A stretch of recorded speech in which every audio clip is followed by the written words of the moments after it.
examinar, no. Siempre hay que explicarle al paciente lo que se le va a realizar, ¿no?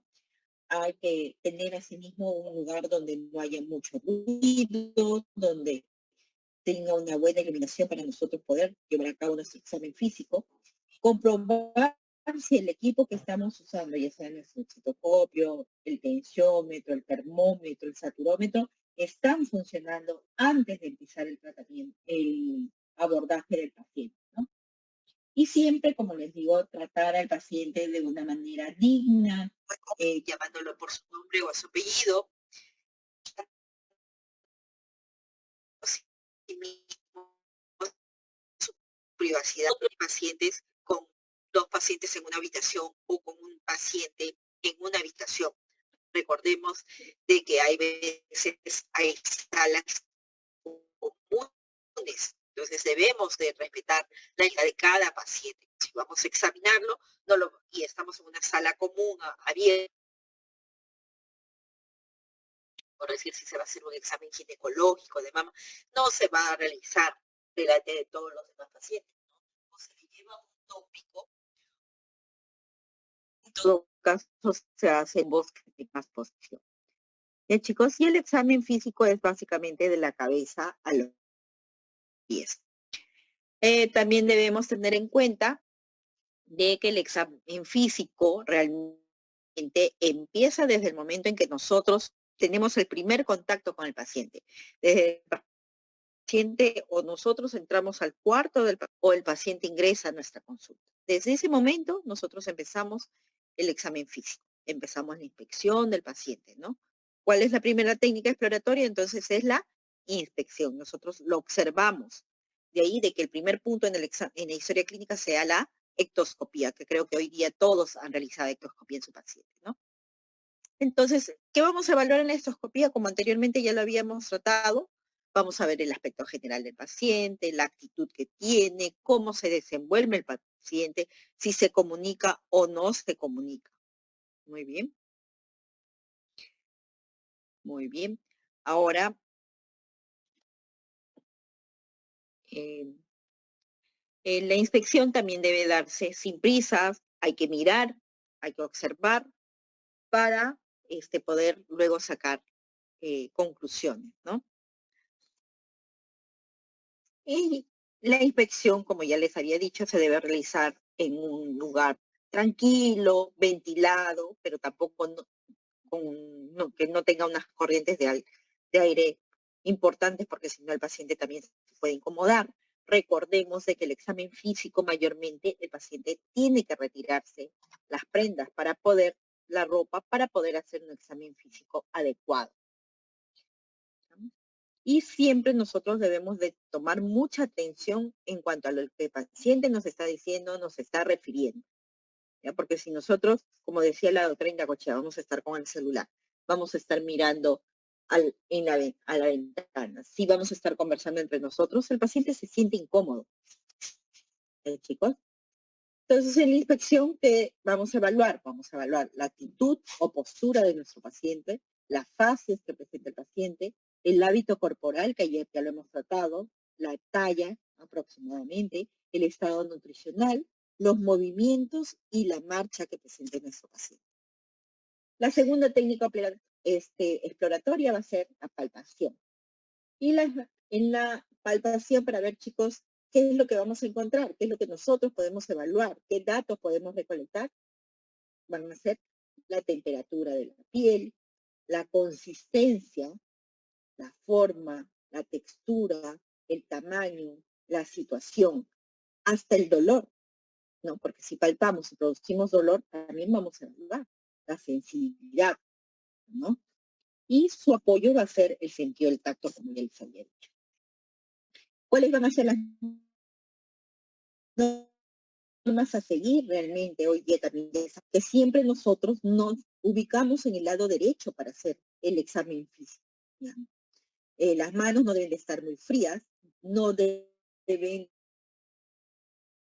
tener nada que vaya a incomodar al paciente en nuestras manos, ¿no? Ujú. Debe, como ya les digo, debe este, sea suficiente para poder examinarlo adecuadamente, porque el paciente también, si ve de que ustedes lo cuidan, si respetan su individualidad, el paciente con mucha más facilidad les va a poder dar los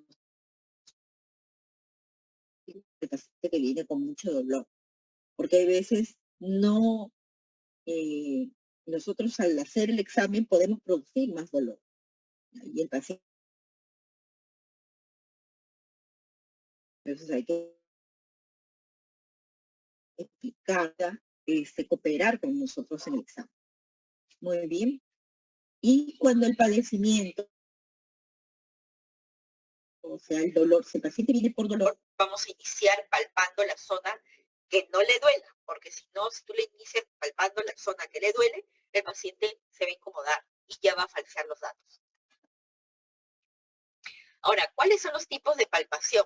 La unimanual y la bimanual. Y la bimanual puede ser pasiva o puede ser activa. ¿Ya, chicos? Ahora, en la palpación unimanual, ¿qué datos vamos a requerir o cómo va a ser esta palpación? Puede ser superficial o profunda. Y en la bimanual vamos a usar las manos superpuestas, las manos yuxtapuestas y las manos opuestas. Ahora, en la palpación superficial, ¿qué es lo que nos va a permitir o qué datos nos va a permitir recuperar o obtener? Va a ser la sensibilidad cutánea, el estado de la piel, la sensibilidad del tejido celular cutáneo, asimismo el estado de la pared muscular, de las zonas si hay hernias y los reflejos cutáneos abdominales. Y la profunda nos va a permitir que a través de la mano derecha y a veces la mano izquierda colocada sobre la zona van a reforzar la maniobra. Se pone una encima de otra y va a permitir realizar una palpación más profunda para poder delimitar los bordes o si hay una lesión. Se va a producir ejerciendo una presión en forma muy gradual y firme, pero que va a su vez tampoco no va a ser tan profunda hasta producir dolor en el paciente, ¿no? Eso lo van a ir adquiriendo ustedes conforme se vaya desarrollando el curso, conforme vayan haciendo ustedes su examen físico, más destreza van a ir obteniendo.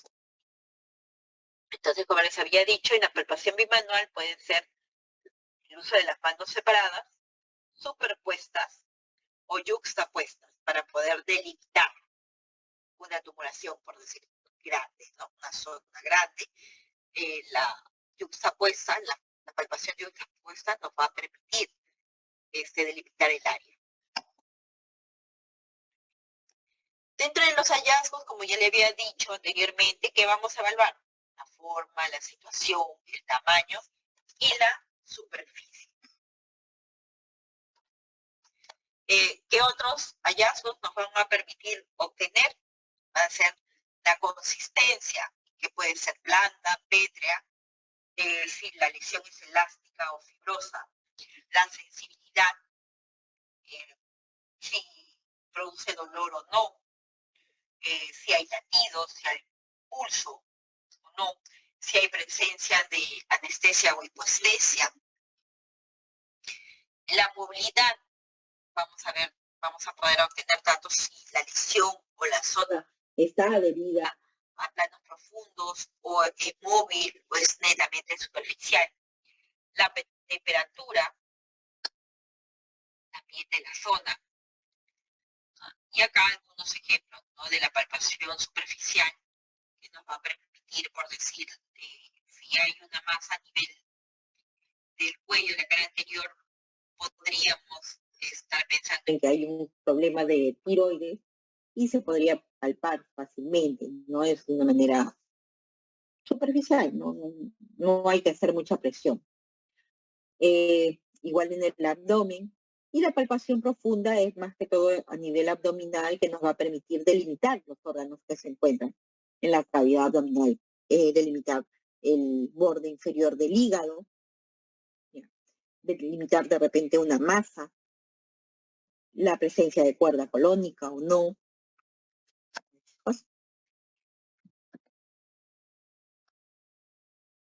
La tercera técnica exploratoria va a ser la percusión y es un método de exploración física que nos va a permitir a nosotros, o se va a producir a través de nosotros, vamos a producir un golpe suave con la mano o con un instrumento en un segmento del cuerpo. Esta percusión lo vamos a ver mucho en lo que es abdomen, en lo que es tórax, en lo que son reflejos osteotendinosos, vamos a usar mucho esta maniobra. ¿Qué nos va a permitir a nosotros o qué datos nos va a permitir obtener la percusión? Entonces, la percusión nos va a permitir apreciar a través del oído fenómenos acústicos que se vayan a producir, ya sea por un órgano o ya sea por una masa o una lesión, que puede estar dando una patología en sí al paciente, ¿no? ¿Cómo se produce la percusión? Se coloca la mano izquierda directamente a la zona a percutir y con el dedo medio de la mano derecha se se realizan pequeños golpecitos en la zona distal de la falange del dedo medio de la mano izquierda, ¿no? Eso es en los diestros, ¿no? Muy bien. Entonces se van a producir diversos ruidos. Dentro de ellos vamos a tener al ruido sonoro, al ruido hipersonoro, al ruido timpánico y al ruido mate, que muchas veces van a ser producidos de una manera no patológica en los diferentes tipos de órganos, ¿no? Por decir, el hígado, un tipo mate, en el pulmón, ¿qué tipo? Un ruido sonoro, ¿no? En cuando hay presencia de gran cantidad de gas o de aire, un ruido timpánico, ¿no? Eso lo vamos a ver, por decir, en los pacientes que están abalonados o que se han distendido y que tienen gran cantidad de meteorismo, uno percute y va a sentir como un tambor, ¿no? El sonido de un tambor. Ahora, el ruido sonoro mayormente se va a producir, como les decía, al percutir el tórax. El ruido hipersonoro o hiperresonante se va a producir mayormente ya en procesos patológicos, ¿no? En pulmones enfisematosos o cuando ya hay presencia de un neumotórax. El ruido timpánico ya tiene un sonido un poco más alto y como les decía, se va a producir al percutir la zona donde se haya producido un neumotórax a tensión o cuando el estómago o la cavidad abdominal, mejor, está llena de gas. Y el ruido mate, que va a ser un ruido opaco, que se va a producir al percutir las estructuras macizas. ¿Cómo cuáles? Base del pulmón cuando hay una neumonía en esa zona, la matidez hepática o a nivel muscular, ¿no? Es un ruido mate. También hay lo que se conoce como sonidos de clara pulmonar, que también es otro tipo de sonido que se produce y se obtiene cuando se percute sobre el tórax debido a la vibración del aire dentro del parénquima pulmonar, ¿no? El timpánico, que es cuando se percute un órgano que tiene aire, ¿no? Y se asemeja mucho al sonido cuando se produce, cuando se toca el tambor, ¿no? El hipersonoro también, cuando hay presencia de gas de una manera patológica, como es el caso del neumotórax, y el sonido MAT, como ya les había dicho anteriormente. Y el sonido submate, cuando se percute justamente una zona donde hay un órgano macizo y que puede estar cubierto por aire, ¿no? Mayormente esta submatidez la podemos encontrar justamente en el borde inferior del pulmón, justamente cuando ya empieza la zona hepática. Ahí se produce un sonido submático. Ya le había explicado cómo se produce la percusión, ¿no? Entonces tenemos el dedo plexímetro y el dedo flexor, que va a ser el que realmente va a producir la percusión en sí.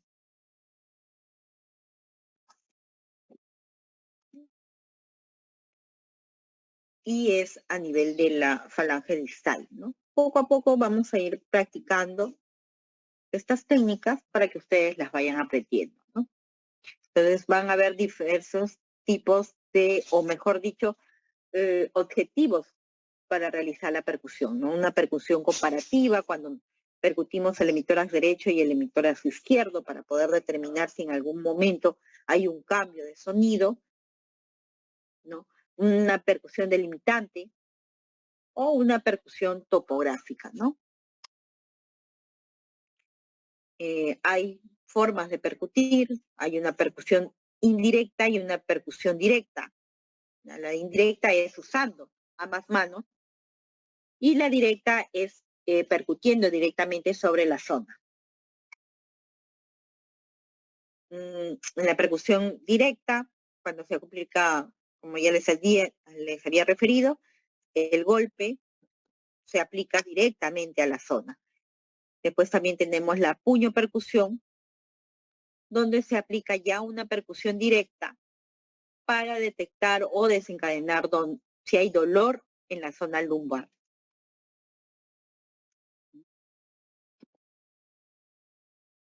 La puño percusión de Murphy, que también es una percusión, ¿sería directa o indirecta, chicos? ¿No, chicos? ¿Sería directa o indirecta? Chicos, ¿alguno de ustedes? Directa, doctora. Pero tenemos otra, algo que no permite de que sea directamente, ¿no? Estamos usando la mano izquierda y sobre ella está posada sobre el hipocondrio derecho y sobre ella se está percutiendo. Entonces sería indirecta, ¿no?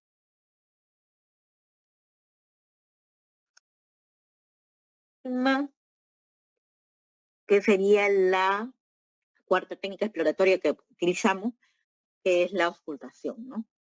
Y que nos va a permitir obtener los sonidos fisiológicos o patológicos a través de escuchar de una manera directa o por medio de un instrumento, ¿no? Como es el estetoscopio el que usamos, ¿no? Ya sea en las diferentes partes de nuestro organismo. Básicamente los más usados son a nivel torácico, abdominal, la zona cardíaca, ¿no? Nos permite obtener datos de la contracción cardíaca, de soplos cardíacos, de los ruidos hidroaéreos, del peristaltismo intestinal, ¿no? De los ruidos pulmonares que se realizan, ¿no? Y debemos tener en cuenta que también para nosotros poder realizar esta maniobra, como todas realmente las técnicas, debemos estar en un ambiente silencioso, porque si no, no vamos a poder escuchar adecuadamente. Ya con la experiencia, ya con el tiempo, ustedes van a poder escuchar, van a poder auscultar adecuadamente, aún así haya ruido. Pero ahora al inicio necesitamos un ambiente tranquilo, ¿no? Entonces, como les había dicho, antes de cualquier examen siempre tienen que probar el instrumento que van a utilizar, ya sea el estetoscopio o la corneta de pinar que se usaba anteriormente, ¿no? Y que se usaba hasta hace 16, 17 años, mucho en las pacientes gestantes, para escuchar los latidos cardíacos fetales. Se usaba mucho. Pero ahora con la nueva tecnología, con el uso del Doppler, ya no se usa mucho la corneta de pinar. Pero todavía continuamos nosotros usando nuestro estetoscopio, que hasta ahora no hay algo que lo haya que le haya dado ese uso, ¿no? Además, la zona que vamos a ocultar debe de estar totalmente descubierta para que no haya interferencia o equivocación de los sonidos o distorsión de los mismos. Entonces, la ocultación mediata que se utilizaba anteriormente en las primeras épocas de la medicina consistía en aplicar directamente la oreja del médico sobre la pared corporal que se iba a examinar, ¿no? Pero ya no se utiliza mucho. ¿En quiénes utilizamos eso? Esta ocultación mediata, que todavía la podemos usar, pero mayormente ya como médicos per se ya no lo usamos mucho. Pero en quienes nosotros sí lo observamos. ¿Alguna idea, chicos? ¿Ah, chicos? ¿Chicos? ¿Chicas? ¿Los niños? ¿Cómo? ¿En los niños? Por decir, ¿no? Por decir, las mamás o los padres cuando abrazan a sus bebés, suelen escuchar sus latidos cardíacos. No sé si han observado ustedes. Entonces, esa es una auscultación mediata. ¿Mm? Después, la auscultación mediante la trompa, que consistía en emplear el tubo rígido en forma de una trompetita, ¿no? De una cornetita. Eso se usaba mucho, como les digo, en las zonas rurales, cuando ustedes vayan a su Cerú, todavía se usa, pero en zonas rurales. Pero en las zonas ya de centros de salud, ya más que todo se usa el ecodoppler. Y la ocultación mediante el estetoscopio que ustedes ven es lo que usamos actualmente nosotros. Ahora, ¿qué nos va a permitir, qué datos nos permite obtener o qué datos obtenemos a través de la ocultación? A nivel cardiovascular, los ruidos cardíacos. A nivel pulmonar o en tórax, cuando examinamos tórax o ocultamos tórax, nos va a permitir determinar la entrada o salida del aire, que nos va a dar los tiempos respiratorios, ¿no? La inspiración y la expiración. Por eso, ahora cuando hagamos respiratorios, ustedes van a ver de que hay sonidos pulmonares que se van a producir en uno o en ambos tiempos. Por eso es que es necesario que cuando nosotros auscultamos tórax, debemos de auscultarlo tanto en la inspiración como en la expiración. ¿Sí, chicos?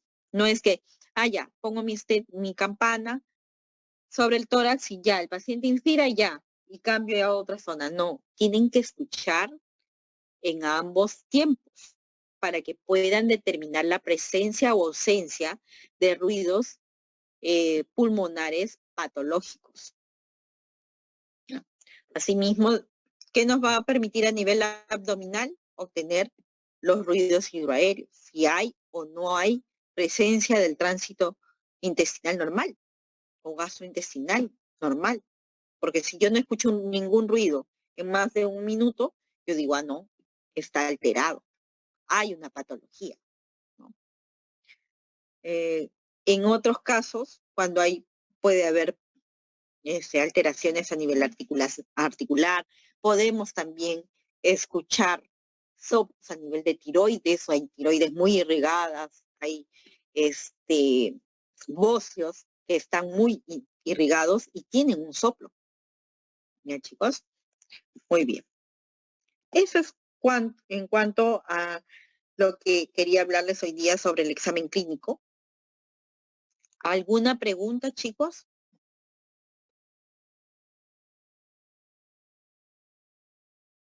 Chicos.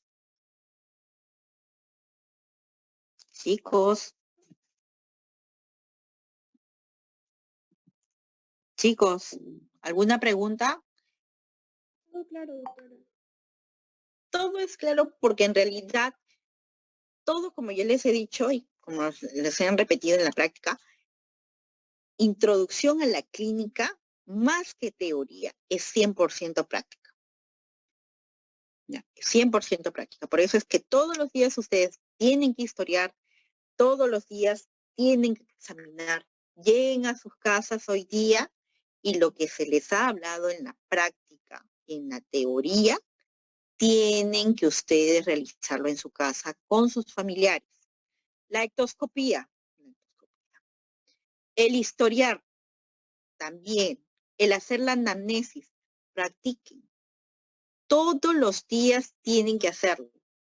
Miren que ustedes ahora tienen la gran oportunidad de ir a una clase presencial. A comparación, ustedes conversen con sus colegas de los últimos 4 ciclos anteriores, no han tenido esta oportunidad. Aprovechen, chicos. La práctica en medicina es esencial, es primordial. ¿Ya, chicos? Muy bien. Gracias, chicos. Entonces, hoy día les paso las diapositivas. Dentro de un ratito se las paso a su colega, ya la delegada. Las de hoy y las de ayer. Muchas gracias. Hasta luego. Esto- mm,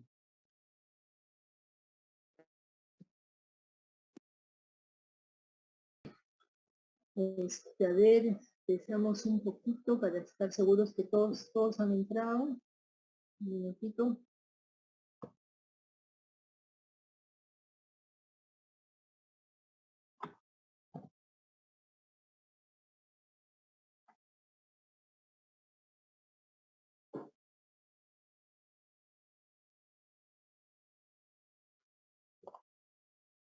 A ver, vamos a revisar en esta clase la semiología de las funciones vitales, ¿no? Es expresión arterial, pulso, frecuencia respiratoria, temperatura, saturación de oxígeno.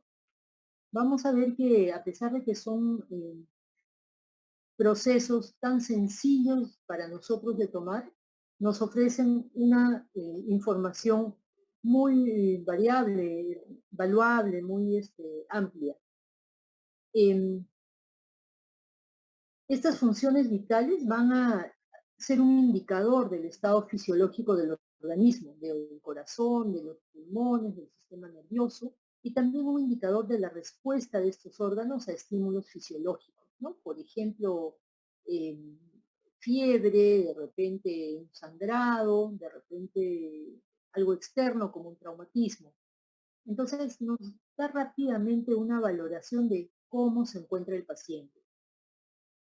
Se expresan en valores cuantitativos, entonces los podemos medir y esto nos puede facilitar el estudio de las cosas. Decimos que cuando podemos medir algo es porque ya sabemos algo de ese proceso. Es importante saber que cambian durante el día. Es decir, si ahorita alguien se toma la presión y tiene 120/80, puede ser que si se la tome en la noche tenga 110/70 y eso no está mal, o sea, debe haber más bien esa variación.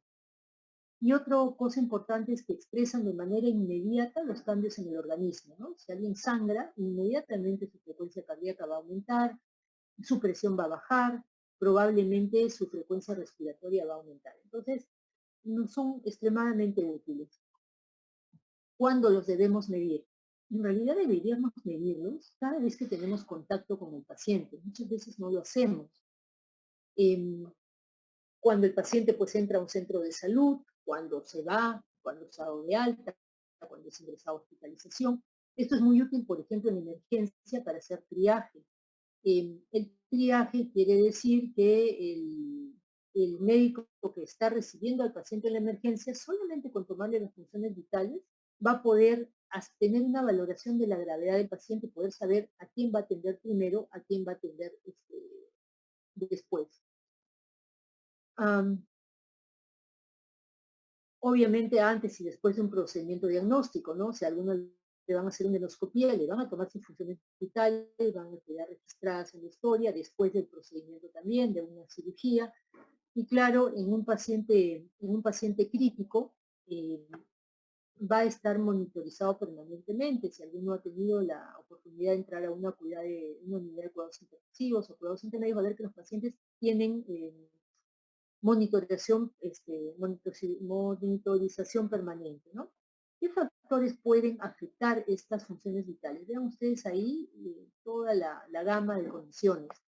Definitivamente lo más frecuente que ustedes deben haber visto también es el ejercicio físico. Cuando uno corre, cuando uno camina, pues va a tener mayor frecuencia cardíaca, su presión arterial va a aumentar, la frecuencia respiratoria también, el estado emocional, cuando estamos asustados, estamos ansiosos, también todo se altera, el embarazo con todos los cambios hormonales que hay, con los cambios en la bulimia que hay, las hemorragias porque afectan el volumen, las hormonas, los medicamentos, ¿no? Aquí es importantísimo ahora que ustedes están aprendiendo a hacer las historias clínicas, hacer la anamnesis adecuada de lo que toma el paciente, porque puede ser que algún medicamento que esté tomando le esté causando esta bradicardia o le esté causando ese aumento. Ay, perdón. Un momento, muchachos, me puse para...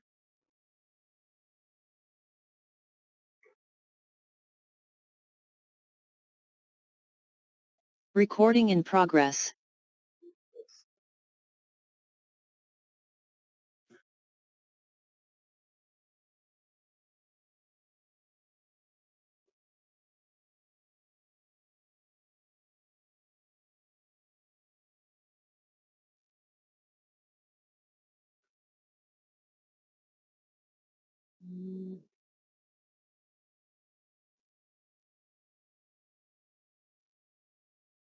Ya, disculpen, no había puesto para grabar. Bien, entonces hablábamos de que es importante la anamnesis de los medicamentos porque algún medicamento puede estar causando alguna desalteración de las funciones vitales que vemos. Bueno, la fiebre probablemente es más obvio, ¿no? La fiebre se asocia a taquicardia, aumento de la frecuencia cardíaca y también pues la edad. Pueden ser factores que pueden afectar estas funciones vitales. Empezaremos con la presión arterial. La presión arterial viene a ser la fuerza con que la sangre que viene expulsada del ventrículo izquierdo va a empujar a la pared de los vasos sanguíneos. Para medir esta presión tendríamos que meter un catéter en la luz arterial y esto sí lo hacen en cuidados intensivos para monitorizar directamente la presión arterial del paciente. Eso no lo hacemos pues de rutina. Entonces nosotros lo que solemos medir es la tensión arterial. Es una fuerza de magnitud similar, o sea que equivale a la medición de la presión arterial, aunque es en sentido contrario, pero nos sirve para valorar esta presión arterial. Esta tensión arterial es lo que medimos con los tensiómetros. Y pues vamos a ver que hay algunas condiciones que pueden afectar su valoración. Estos son los tipos de tensiómetros que tenemos. Los que vemos en el número 1, los tensiómetros de mercurio, son los que solemos usar en los hospitales, en los servicios de salud. Hay nuestros de pie, hay otros que son para ponerlos sobre la mesa. Tenemos los tensiómetros también de brazalete, que también solemos tener en los servicios, ¿no? Todos tienen una cámara inflable que vamos a nosotros esta perilla la vamos a apretar para poder inflar el brazalete y la descompresión del brazalete es lo que nos va a permitir hacer la medición de la presión arterial, que no debe ser ni muy lenta ni muy rápida, ¿no? Para poder obtenerla de manera adecuada. Y también tenemos estos tensiómetros digitales que probablemente estos últimos años han estado más de boga porque la gente ha estado más interesada pues en atenderse. Entonces la ventaja de estos tensiómetros digitales es que ya la medición viene ahí, solamente la persona tiene que leerla, ¿no? Y además nos da la medición de la frecuencia cardíaca. Entonces, hay algunos conceptos importantes dentro de lo que es la presión arterial. Tenemos la presión sistólica o máxima, que es el mayor valor que se obtiene durante la eyección del ventrículo. Y este va a ser el primer sonido que vamos a escuchar cuando tomemos la presión. Luego tenemos la presión diastólica o mínima, que va a ser el menor valor observado durante la diástole, y este es el último sonido que vamos a registrar. Otro concepto importante es la presión diferencial o del pulso. Ya van a ver ustedes en qué momentos, según vayan avanzando, se van a ser útiles estos conceptos. Este es fácil porque es sencillamente una resta común. Restamos la presión diastólica de la presión sistólica y nos va a dar un valor. Luego tenemos la presión arterial media, que se calcula multiplicando por 2 la presión diastólica la sumamos a la presión sistólica y todo este valor lo dividimos en 3. Y lo otro es la presión arterial palpatoria. Esta usualmente se usa en pacientes que están en shock, en los que la presión arterial está tan baja que si usamos el tensiómetro no vamos a poder registrar la presión. Entonces, ¿qué hacemos? Igual usamos el tensiómetro, pero ponemos nuestro dedo a nivel de la arteria radial. Entonces, en algún momento vamos a sentir que desaparece el pulso radial, ese pulso que seguro un paciente chocado es filiforme y apenas lo sentimos, y ahí es que marcamos cuánto marca el tensiómetro. Entonces podemos registrar, como en este ejemplo, presión arterial palpatoria 50 milímetros de mercurio, ¿no? Es algo que hacemos en pacientes que están delicados. Entonces, aquí en forma gráfica, lo que más o menos va a ocurrir cuando comprimimos la arteria, luego la vamos soltando y luego ya se abre completamente la arteria. En alguno de esos momentos es que registramos la desaparición y la aparición de los sonidos, como la presión sistólica y la presión diastólica. Y la onda del pulso, es esta onda del pulso, normalmente vamos cuando nosotros lo tomamos, no es tan sencillo que registremos estas dos ondas, no esta pequeña, normalmente vamos a sentirla como si fuese una. Pero todo esto va a tener que ser practicado por ustedes, ¿no? Porque según practiquen más, van a tener pues más experiencia, más facilidad de notar estas diferencias. ¿Qué condiciones deben haber para tomar la presión arterial? Primero debe ser un ambiente tranquilo, el paciente debe estar en un reposo previo mínimo de 5 minutos. No puede ser que sea que el paciente llega corriendo al consultorio, se sienta todo agitado y ahí le tomamos la presión, ¿no? Va a salir alterado. En un caso de esos, pues dejamos que el paciente se siente, conversamos un rato con el paciente y recién ahí le tomamos la presión. Idealmente no debiera haber fumado ni tomado café los 30 minutos anteriores. Tenemos que buscar un brazalete que sea adecuado al tamaño del brazo de la persona. Las personas obesas pues van a requerir un brazalete más grande. A los niños hay brazaletes más pequeños.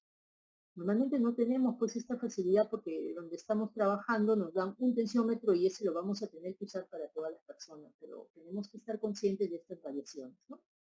Debemos realizar 2 o más lecturas separadas por lo menos 2 minutos. Si le tomo la presión, lo registro, me espero un rato, converso con el paciente y le vuelvo a tomar la presión para poder registrar presiones adecuadas. Entonces, ¿qué hacemos con el paciente? Primero, el paciente sentadito, como vemos en la imagen de la izquierda, le colocamos el brazalete que debe estar justo, no ajustado, sino justo, no debe presionar demasiado el brazo, pero tampoco debe estar suelto. Debe estar justo para el paciente y debe estar por lo menos unos 2 a 3 centímetros sobre la flexura del codo. Y ese espacio es para que podamos tomar nosotros la presión, para que podamos nosotros palpar la arteria braquial en este caso, donde vamos a colocar, cuando la palpemos, vamos a colocar la campana del estetoscopio. A veces por mala costumbre colocamos la campana la campana debajo del brazalete, que no es lo adecuado, ¿no? Entonces tomamos la presión, insuflamos en la perilla y luego soltamos el aire con suavidad, lentamente, para poder registrar con claridad la aparición y desaparición de los latidos y registrar así el valor de la presión arterial. ¿Cuáles son los valores adecuados? Hay alguna variación según quien la reporte. Por ejemplo, aquí en esta tablita de la izquierda vean ustedes diferentes sociedades. Tenemos la primera, el Colegio Americano de Cardiología, acá tenemos la Sociedad Cardiológica Europea, acá tenemos las guías NICE, en fin. Hay algunas variaciones que ustedes pueden ver, ¿no? En algunos casos, por ejemplo aquí en la de la Sociedad Europea, sí ponen un valor óptimo. En cambio, en la de cardiología no nos pone un valor óptimo, nos pone un valor normal nomás. Ya la de cardiología, la de europea varía un poquito, ¿no? Entonces, eso va a depender también de qué guía revisen. Van a ver que se establecen ya diagnósticos de presión elevada, presión normal alta y presión alta ya en diferentes estadios, ¿no? pero en general podemos decir que en un adulto una presión hasta 120 y hasta 80 en general es una presión adecuada. También esto va a variar con la edad. Para los niños hay cierta variación, van a tener que consultar esas tablas cuando estén en pediatría y registrar la presión. Siempre no se olviden registrar la hora y el valor. Y eso que ven ahí abajito que dice hipertensión de bata blanca hay que tenerlo bien presente, porque muchas veces los pacientes cuando están frente al médico se ponen ansiosos, asustados, porque no saben qué le va a decir el médico, no va a saber si el médico va a decir que está usted bien o está usted mal o está usted grave, ¿no? Y eso puede aumentar la presión. Entonces, un solo registro de presión, una atención de un paciente hay que tomarla con cuidado, volverla a tomar si la presión está un poco alta, informarle al paciente, decirle que sería bueno que se tome la presión en otro contexto, en su casa, cuando esté tranquilo, y según eso valorar una próxima atención para definir o no si tiene presión alta. Claro que si yo le encuentro al paciente en consultorio una presión en 200 sobre 100, pues ahí como que no hay mucha duda, ¿no? Ahí sí establezco que es hipertensión y que en ese momento tendría que mandarlo probablemente a emergencia para evaluar inmediatamente por qué tiene una presión tan alta. ¿Cuáles son las recomendaciones? Pues si es un paciente nuevo, medirle en los dos brazos para descartar si hay un problema obstructivo. Normalmente si nos medimos en los dos brazos sí va a haber alguna diferencia, pero esta diferencia no debe ser mayor de 15 milímetros de mercurio. Si hay mayor diferencia, entonces hay un problema arterial obstructivo probablemente y debe pasar a estudio. Y posteriormente, cuando el paciente tenga otras mediciones de presión, estas mediciones deben hacerse en el brazo que registró la mayor presión. No pues en brazos paréticos, un paciente que está con una plegia, un derrame cerebral, un ACV, o un paciente que tiene un linfedema importante, no debemos hacerlo ahí. Pacientes que refieren estos mareos cuando cambian de posición, por ejemplo, que nos hace pensar en una hipotensión ortostática, que puede ocurrir en pacientes con una insuficiencia autonómica, como los diabéticos avanzados, los pacientes que tienen síndrome vertiginoso o que usan bloqueantes adrenérgicos. Entonces aquí es apropiado medir la presión primero sentado, que pase un ratito, lo ponemos que se pare de pie, perdón, que se pare, y le volvemos a medir la presión, ¿no? Entonces ahí vamos a ver una variación de la presión también. En instantes también es apropiado medir primero del cúbito lateral derecho y luego del cúbito lateral izquierdo, porque pueden haber variaciones. Y en un paciente ansioso, pues medirle con 2 o 3 veces, pero tampoco demasiado, porque va a pensar de repente que le estamos midiendo la presión porque estamos encontrando algo mal y el paciente se va a poner más ansioso. ¿Dónde medir la presión? Normalmente pues la medimos en la arteria braquial, ¿cierto? A este nivel es lo más frecuente. Pero puede haber alguna condición en el paciente que no esté disponible su arteria braquial. Vamos a suponer que el paciente tenga el brazo amputado y el otro brazo que le queda puede estar con linfedema o está enyesado. Entonces, en la imagen se les ofrecen otros lugares donde se puede medir la presión, donde se puede colocar la campana del tensiómetro, donde están las arterias accesibles a esta medición. El mapa, que es el monitoreo ambulatorio de la presión arterial, se pide cuando no estamos seguros de los registros de la presión arterial. Entonces, como ven en el dibujo, el paciente está así con su tensiómetro las 24 horas del día, o sea, incluso cuando duerme. Entonces, el aparato está programado para medir la presión cada cierto tiempo. Me parece que son cada 15, 20 minutos, o un poco más. Entonces, ¿esto que nos permite? Primero, confirmar o descartar si hay presión arterial. A veces estamos con los valores en límite, ¿no? Limítrofes. Entonces no estamos seguros, pues, si es una variación circadiana, entonces esto nos puede ayudar a ver hasta qué punto llega la presión arterial durante el día. De repente en la noche es mayor, de repente en el día es menor, eso nos puede orientar en qué momento es mejor que el paciente tome su medicación, ¿no? Cómo cambia con su actividad física, cómo cambia con el sueño. Entonces esto se puede hacer ya cuando el paciente está diagnosticado y queremos tener mayor información. Pasamos al pulso, el pulso arterial. El pulso viene a ser una onda pulsátil, ¿no? Lo que percibimos, esta onda pulsátil por el paso de la sangre. que transmite esta fuerza debido a la contracción del ventrículo izquierdo. Entonces nosotros con el dedo vamos a poder percibir esta pulsación que está dibujada en la parte inferior de este gráfico y nos va a proporcionar pues algún funcionamiento sobre el sistema cardiovascular también. Entonces lo vamos a percibir como un impulso, como algo que nos golpea el dedo. ¿Dónde lo vamos a tomar?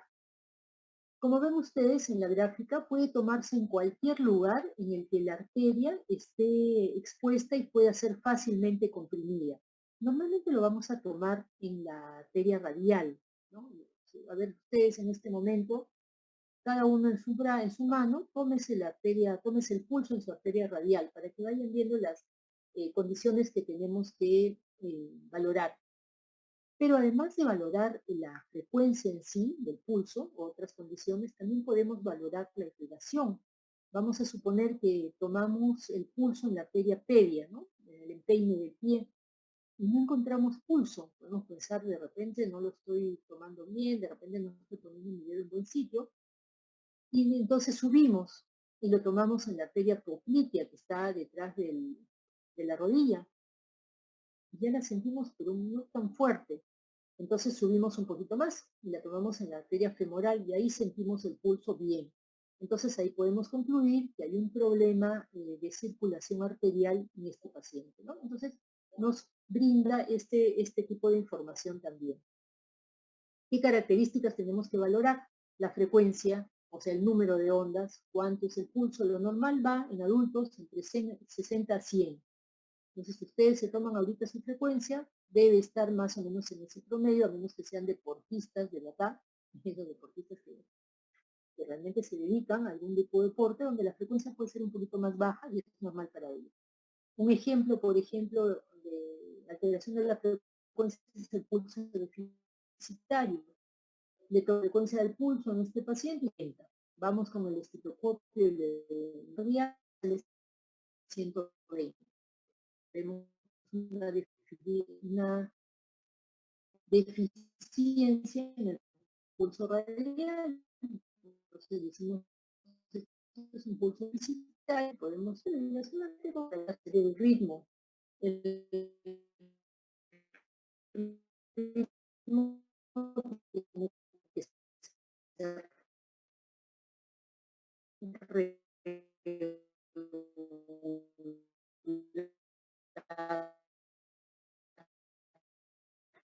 ritmo, por ejemplo.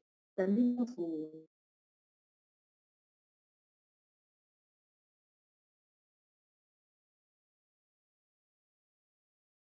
Recording in cantidad se progress. llena ese pulso? ¿Qué cantidad de sangre es la que tiene? ¿No? Que cuando palpen un paciente que sea, por ejemplo, un hipertiroideo, que esté descompensado, van a ver que la amplitud es bajita, la frecuencia va a ser muy alta. En cambio, un paciente en shock,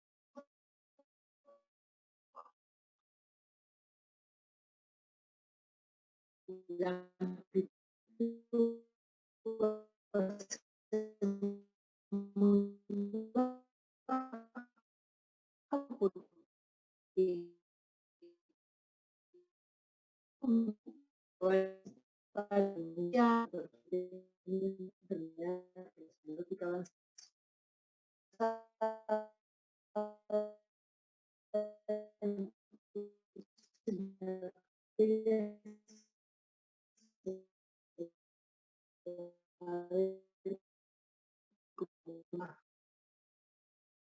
¿qué técnica del relajado? ¿Quién?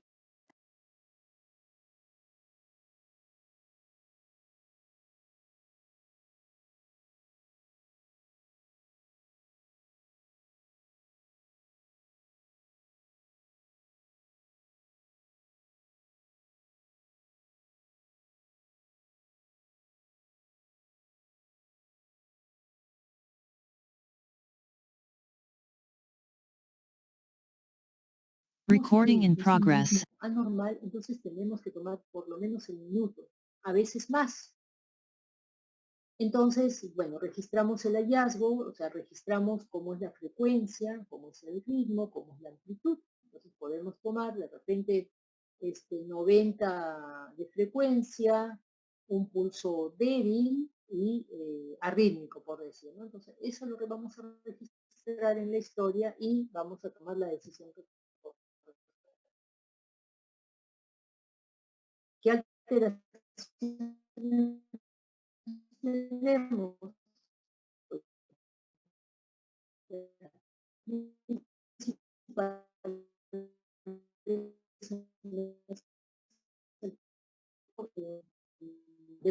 Una menos de 60 es constitucional, no es patológica. En otras condiciones sí hay que buscar la causa, por ejemplo, el uso de beta bloqueadores, el hipotiroidismo, la hipertensión endocraniana o enfermedades ya cardiovasculares. Y la taquicardia, pues lo más frecuente va a ser el ejercicio, pero también en las gestantes, que son condiciones, digamos, fisiológicas, y condiciones patológicas como la infección, la fiebre, el hipertiroidismo, ¿no? Acá son ejemplos, no son todos los ejemplos, son solamente algunos de los que pueden causar esos trastornos. Este concepto del pulso paradojal es importante porque nos permite diagnosticar condiciones graves. Cuando nosotros inspiramos, la amplitud del pulso va a bajar. O sea, como que ven en la gráfica de arriba, no estoy segura si la ven, ustedes ven que durante la inspiración la amplitud baja un poquito y luego en la expiración el pulso, la amplitud vuelve a ser normal. Entonces, es normal una variación hasta de 10 milímetros de mercurio. Si es mayor a 20 ya decimos que es un pulso paradojal. ¿Y cómo diagnosticamos este pulso paradojal? Le ponemos el manguito del tensiómetro al paciente y le tomamos la presión. Le pedimos que respire profundo, retenga el aire y volvemos a tomar la presión. Entonces, en la expiración y la inspiración vemos que hay una caída de presión mayor de 20 milímetros de mercurio, entonces hablamos de pulso paradojal, como ven ustedes el ejemplo que he puesto ahí. Esto es una emergencia, esto nos dice que hay algún problema dentro del tórax, hay un problema de la presión intratorácica. Y un ejemplo de esto puede ser el taponamiento cardíaco. De repente un paciente pues viene con dolor torácico, está de repente con tendencia a la hipotensión, ustedes pueden sospechar que hay un problema de pericarditis, por ejemplo, le hacen esta prueba y pueden decir que tiene un pulso paradojal. Esto es una emergencia, pues y debe ser evaluado y intervenido inmediatamente, ¿no? Aquí esta gráfica, en esta y en la siguiente, para que vean formas de cómo puede variar el pulso, como las alteraciones del pulso. La primera fila pues es lo normal, que se equipara acá con un trazado del electrocardiograma, ¿no? Entonces vean ustedes todas las variaciones que van a ver acá. Que verlo pues no les va a ayudar a atenderlo, a recordarlo, pero cuando ustedes lo palpen en sus pacientes, entonces les va a quedar más grabado. La primera pues es el normal. Vean un pulso mucho más amplio, ya podemos hablar de una insuficiencia aórtica, por ejemplo, el pulso se llama incluso el pulso saltón. Si lo vemos en el paciente, vemos un pulso en el cuello, a veces en la zona del codo, ¿no? Se percibe porque hay una intensa fuerza de la sangre. En anemia, veamos este pulso amplio de manera diferente, que puede hacernos pensar en insuficiencia aórtica también, acá más grave, acá moderada, hipertiroidismo. Entonces, vean la cantidad de problemas que podemos detectar solamente con registrar y tomar las funciones vitales. Solo unas palabritas para el pulso venoso, que nos informa sobre la actividad de la aurícula y del ventrículo derechos. Tiene esta gráfica. Se describen estas tres ondas, la B, la A y la C, pero normalmente registramos, si podemos, la B y la A, ¿no? Entonces, esto va a ser más evidente en pacientes que tienen aumento del retorno venoso. Por ejemplo, bueno, de hecho, en insuficiencia cardíaca, en la compresión hepática, cuando el paciente tiene insuficiencia cardíaca y le comprimimos el hígado, vamos a ver que aumenta este reflejo, lo vemos con más claridad, que es lo que se llama el reflujo hepatoligular. Lo vamos a ver en algún momento del curso. Bien, pasamos a la frecuencia respiratoria. Este es un proceso en el que el oxígeno ingresa al organismo, ya sabemos, para llevarlo pues el oxígeno a tejidos corporales y eliminar el dióxido de carbono. Tenemos dos fases, la inspiración y la expiración. El centro respiratorio está en el bulbo raquídeo, de modo que cualquier alteración a este nivel puede afectar la respiración y es muy sensible pues a la concentración de dióxido de carbono, ¿no? Según esto va a aumentar la frecuencia, la amplitud. Entonces la frecuencia respiratoria es el número de veces que una persona respira por minuto. Debe medirse cuando la persona está en reposo, porque el ejercicio va a alterar este resultado, y cuando la persona no tenga conciencia que le estamos midiendo la frecuencia respiratoria, porque si no, va a tender a respirar más rápido. De hecho, puede aumentar pues con fiebre, con otras condiciones médicas. Vamos a ver en un ratito cuáles son las recomendaciones para tomar la frecuencia respiratoria. En promedio, lo normal en un adulto es de 15 a 20 ciclos por minuto. Ya si es mayor de 25 o menos de 12, entonces ya empezamos a buscar algún problema, porque algo debe estar mal en ese paciente. Hay 3 tipos respiratorios: el tóraco abdominal, que es más propio de los hombres, el costal superior, que es más propio de las mujeres, y el abdominal, que es más propio de los niños. Pero todos estos tipos respiratorios pueden ser afectados por factores como una fractura, por ejemplo, fractura de la costilla, ¿no? Se va a afectar la dinámica respiratoria. Un paciente obeso o con ascitis, la ascitis va a poder presionar el diafragma, va a afectar también esta actividad respiratoria. O de repente un paciente ha tenido una cirugía abdominal importante, está con dolor, a la justa quiere respirar porque cada respiración le va a acrecentar el dolor, ¿no? Entonces, la respiración es mejor explorarla observando nomás al paciente sin que se dé cuenta que estamos observando lo que respira. Otra forma es poner la mano sobre el tórax y sentimos el aumento y el movimiento del tórax, diciéndole que no, o sea, no diciéndole le voy a poner la mano para tomar su respiración, sino como que voy a palpar el tórax, ¿no? No se dé cuenta que es para la respiración. O si no, simulamos que estamos tomando el pulso y como que estamos viendo el reloj, pero en realidad no vemos el reloj, sino vemos el tórax del paciente para medir su respiración. ¿Cuáles son las alteraciones? Pues podemos ver aumento de frecuencia que se llama taquipnia, más de 20 respiraciones. Cuando aumenta la frecuencia pero también la amplitud, se llama polipnia o hipernia. Cuando baja la frecuencia, menos de 12, podemos ver en los atletas, pero también hipertensión endocraniana, uso de sedantes, alguna alteración neurológica, por ejemplo. La batipnia, que es un aumento de la amplitud, el paciente respira más profundamente. Al revés, la hipopnia es una disminución de la amplitud, el paciente respira de manera superficial. Y la apnea es cuando ya no hay movimientos respiratorios. Esto sugiere pues una condición grave. En cuanto al ritmo, el ritmo depende de la relación entre la inspiración, la expiración y la apnea. Y más o menos tiene esta frecuencia, 3 en cuanto a su duración. La inspiración dura como 3, la expiración dura como 2 y la apnea dura como 1. O sea, hay un momento que expiramos y nos quedamos sin inspirar y luego inspiramos, ¿no? Eso es lo normal. Entonces se han descrito estas 3 formas de ritmos respiratorios que nos van indicando algún tipo de patología. Tenemos la respiración de Kussmaul, que es una respiración frecuente, profunda, sin pausas, y se ve en pacientes con acidosis. Puede ser una acidosis por insuficiencia renal, una acidosis por cetoacidosis diabética o por alguna intoxicación. Entonces vean abajo el parámetro, el paciente respira profundamente, vuelve a respirar profundamente, ¿no? Con cierta frecuencia, como agitado pero profundo. Tenemos la respiración de Cheyne-Stokes, que hay una hipernia, o sea, un aumento de la frecuencia con algunos intervalos de apnea, y la amplitud o profundidad es variable. Entonces no sugiere alguna lesión a nivel cerebral. Y tenemos la de respiración de Biot. Es una respiración irregular, tanto en frecuencia como ritmo y profundidad. Vean ustedes, una más baja, una más alta, una más baja, diferentes frecuencias, y tiene periodos de apnea importantes. Esto se puede ver en meningitis y también otras lesiones neurológicas. Entonces, solamente con ver al paciente en uno de estos tipos de ritmo respiratorio ya pueden ustedes hacer un diagnóstico.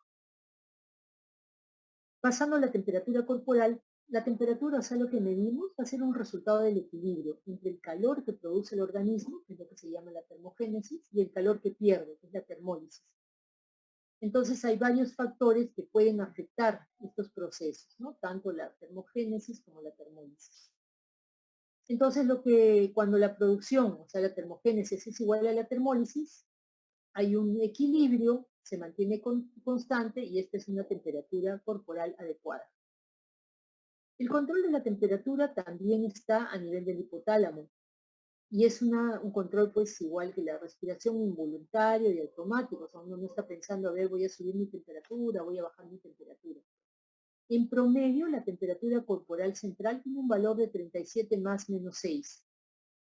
Esta temperatura corporal central se refiere a la que se mediría en la sangre que está en la aurícula derecha, ¿no? No vamos a hacer eso, pero tenemos formas de registrarla sin tener que ser tan invasivos.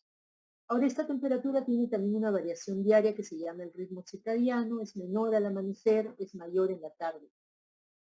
Cuando la temperatura aumenta mucho, aumenta sobre el nivel normal, entonces el cuerpo activa algunos mecanismos como por ejemplo vasodilatación, como por ejemplo hiperventilación o la sudoración con la idea de bajar esta temperatura y volverla a la normal.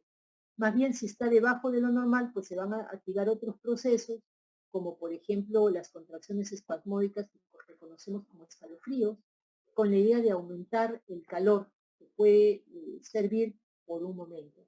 Entonces aquí vemos una gráfica de todos los procesos y todo lo que se relaciona con la producción y la pérdida de calor, ¿no? La dilatación de los vasos, la contracción de los músculos, la producción de sudor, la producción de adrenalina y otras hormonas, ¿no? Que van a activarse dependiendo pues, si se requiere subir o bajar la temperatura. Entonces, si ustedes revisan la temperatura, probablemente en la literatura encuentren alguna variación, ¿no? Pero en general establecemos que la hipotermia es cuando hay menos, el valor es menos de 35 grados centígrados, la fiebre más de 37.5 y la hipertermia más de 41.5. Ya la hipertermia es una situación grave. ¿Dónde la podemos medir? Pues la podemos medir en varios sitios. Por ejemplo, en el oído, hay termómetros para el oído, no es muy fiable, pero es fácil de tomar en los niños, no los niños muy chiquititos porque el conducto auditivo es muy pequeño, y puede estar influenciada también por el cerumen, ¿no? Que puede haber. Podemos medirla en la frente, es una forma inmediata de medir la presión, pero está afectada por la temperatura del ambiente. Podemos medirla en la boca, probablemente lo más frecuente que hacemos, es rápida, pero puede variar con la respiración y es bastante fiable. No la vamos a hacer en niños menores de 6 años porque de repente muerden el termómetro, ¿no es cierto? Entonces aquí mejor no usarlo. Podemos usar en la axila, que no es muy fiable porque depende de la transpiración, tiene que estar más tiempo y de repente no ponemos el bulbo del termómetro exactamente en el hueco de la axila. Y podemos medir en el recto también, requiere menos tiempo, bueno, es más incómoda, pero es más fácil para niños pequeños o personas inconscientes o confusas que no podemos hacerles que abran la boca y tampoco mantenerlas en la axila, ¿no?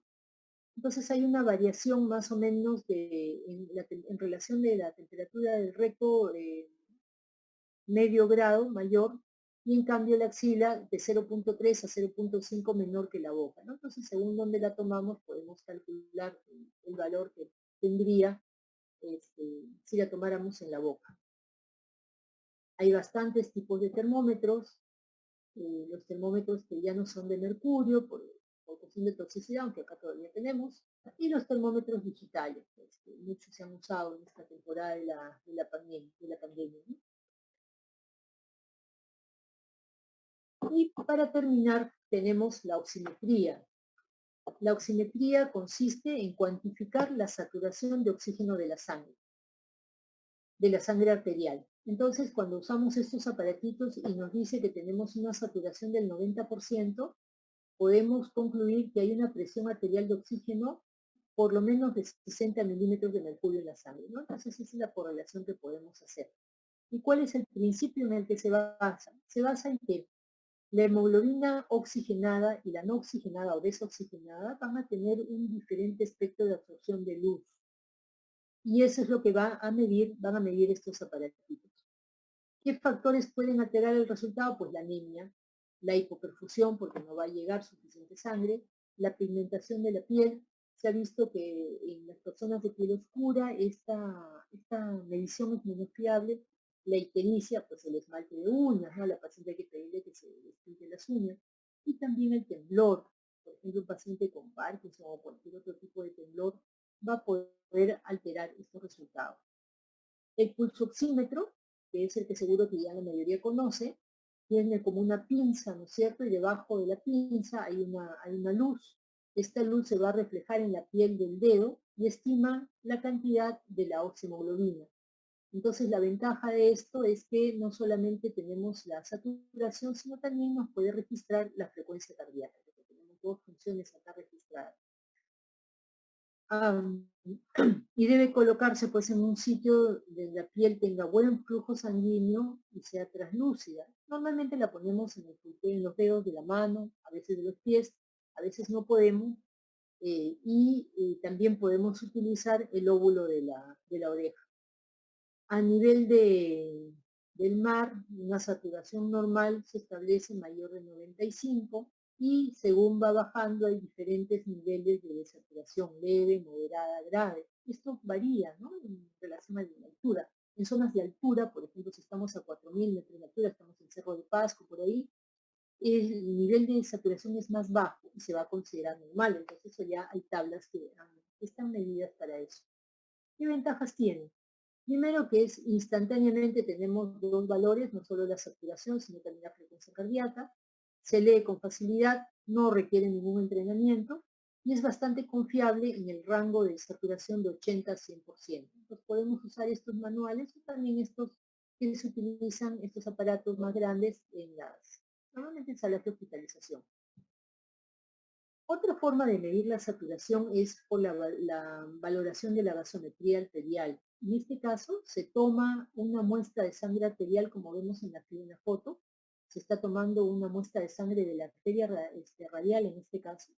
Se envía al laboratorio y en el laboratorio va a poder medir la presión arterial de oxígeno, la presión arterial de CO2, el pH, la saturación, pero además mide, al medir el pH y algunos electrolitos, entonces nos va a dar como resultado no solamente el intercambio gaseoso, sino también el equilibrio ácido-base, ¿no? Entonces es una cuestión más invasiva que la utilizamos en pacientes que están delicados o que tenemos que establecer de manera muy fiable cuál es su saturación. No lo vamos a hacer de rutina, ¿no?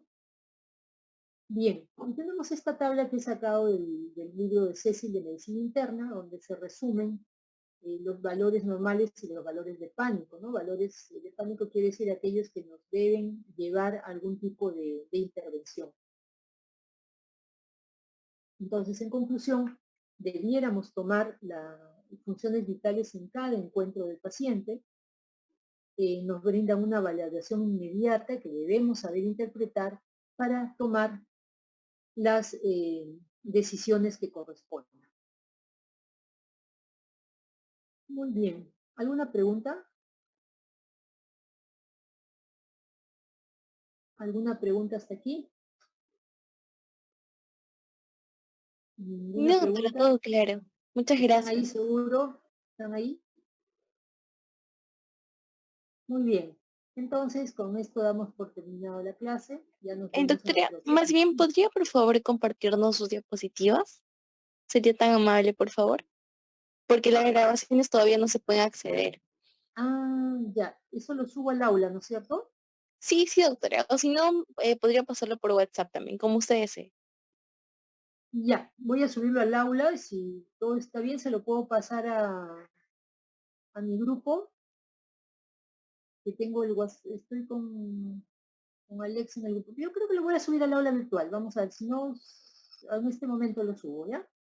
De acuerdo, doctora, muchas gracias. Ya, ok, listo. Nos vemos.